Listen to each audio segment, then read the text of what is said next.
Hi, my name is Justin. This is Nooks Cooks. Today I'm going to be cooking Ginataang Kalabasa. So let's start.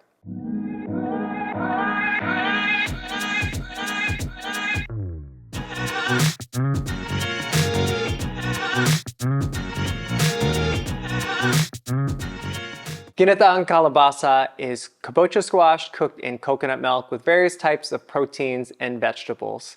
A couple weeks ago, I made a video that was with a similar or related dish called, I want to be really careful because I got roasted so hard by my friends and family, specifically my cousins in the Philippines about how I pronounced it. And you'll probably make fun of me again, Ginataang Bilo. And that is a dessert that's cooked in coconut milk. And I talked about it in that video about dishes in the Philippines are usually go by the name ginataang something if it's cooked in coconut milk. Ginataang bilo, ginataang kalabasa. So kalabasa in Tagalog means squash. Ginataang or ginataan comes from the Tagalog word gata, which means coconut milk. And that's it. Let's get on the ingredients. Here are all the ingredients for ginataang kalabasa, starting with the kabocha squash or kalabasa. You could probably use any other type of winter squash, like an acorn squash, butternut squash, or even a pumpkin. You just have to make sure that it's a winter squash and not a summer squash like a zucchini. This is a ginataan dish, so we have coconut milk. And like many other Filipino dishes, we have onion and garlic. Here's the other vegetable I'm going to be using. This is sitaw or longbean. I'll put a video of when I was harvesting these in my garden from my kare-kare video.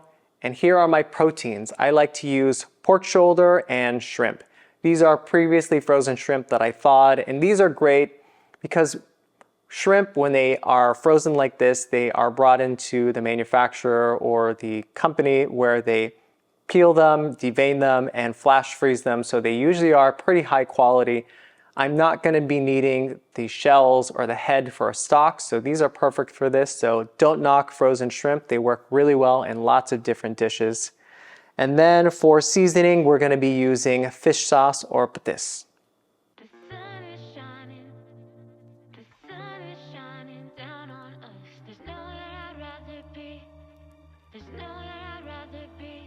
Start by mincing garlic.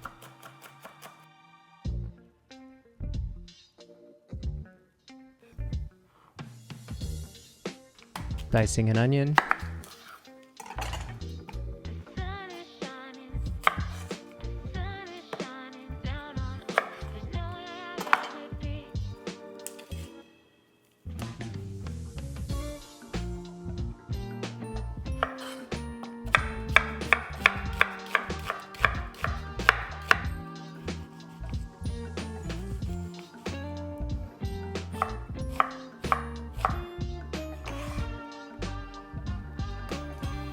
Cut off the ends of the sitaw and then cut the sitaw into 1-inch long pieces.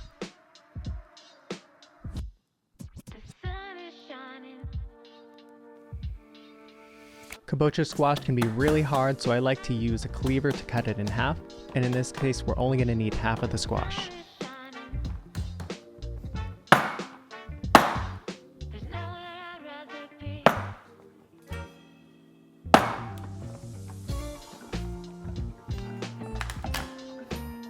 Remove all the seeds.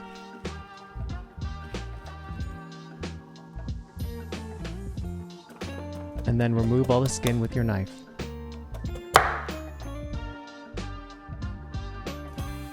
Cut the squash into these U-shaped pieces.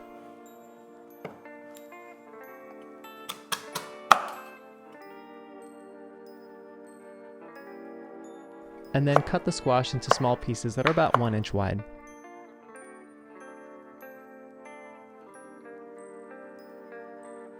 Now I'm going to take the pork shoulder and I'm going to cut it into bite-sized pieces, but first I'm going to trim off the excess fat.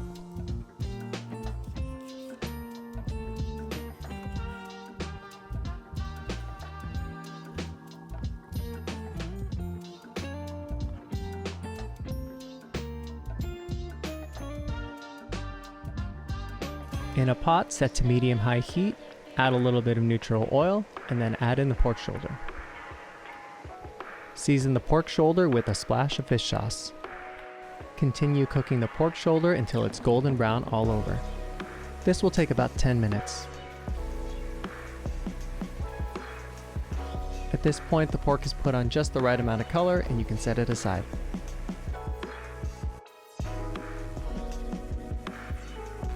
I added a little bit of extra neutral oil to supplement the rendered pork fat, and then I added the onions and cooked them until translucent. Don't be afraid to scrape in the frond from the pork shoulder at the bottom of the pot to add in the extra flavor. Once the onions are translucent, add in the garlic and cook until fragrant. Now it's time to add in the coconut milk. Give the cans a good shake to make sure they're homogenized.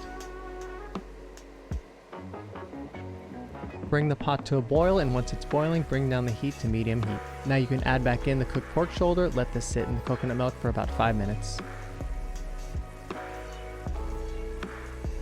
Now add in the kabocha squash and cook for 5 minutes.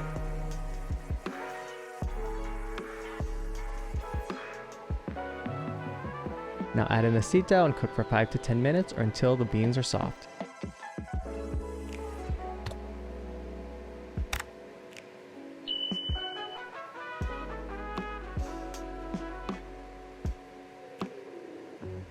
Give the sauce a taste and season accordingly with fish sauce.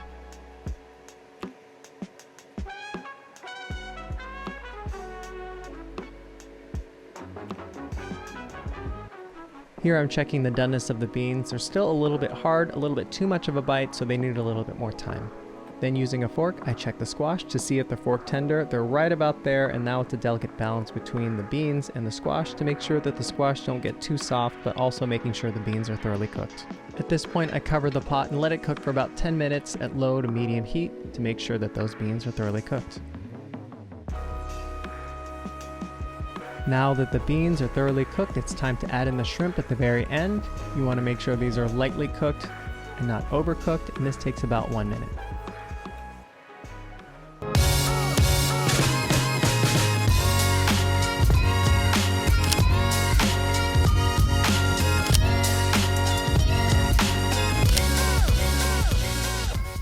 The Ginataang Kalabasa is done, and it's time to give it a taste. Mga tamo, let's eat. First, let's try to get as close as we can to a perfect bite, so we have a little bit of everything. So we have some of the sitaw or the beans. We have the kalabasa itself. Some shrimp. Okay, this might be a little bit of an overloaded bite, but we're gonna go for it. And then a piece of pork. All right, one more time. Guantamo, let's eat. That was a big bite. That is so good. It's rich, not like an overly like decadent way, but enriched the way that coconut milk can be. I mean, I just love pork and shrimp. And then the green beans are nice to give like a fresh taste to it.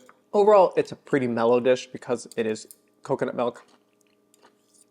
There's no like wild acid flavors or heat. And the kalabasa is just perfect. So it's soft, but not to the point that it's like overly soft and it's like a blob, like melting. You don't want it to melt. You still want it to have a bite. And it's nice and sweet. So I can imagine if you use something like a butternut squash, this could taste really good as well. So you can really lean into the sweetness of a winter squash. And I'm glad that I gave the sitaw or the beans an extra 5 minutes plus to fully cook through. Otherwise, it just would have been a little bit too hard. They still have a bite to them. And just like the kalabasa, it's not like mush. You still get to enjoy the taste, the flavor, and the bite of the sitaw.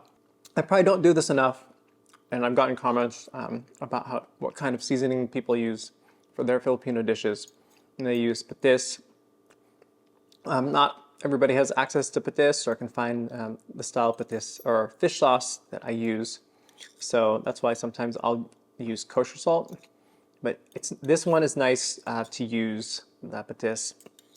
It really helps cut through some of the sweetness. I mean, not the sweetness, but the smoothness of the coconut milk. So you still get that salty flavor, but it's a little bit more of an umami, deeper tasting, or more complex salty flavor. It's delicious. Mayaman. Hi everyone, thanks again for watching. I really appreciate each and every one of you, and leave a comment down below what your favorite coconut-based food is, and remember to like and subscribe. Peace!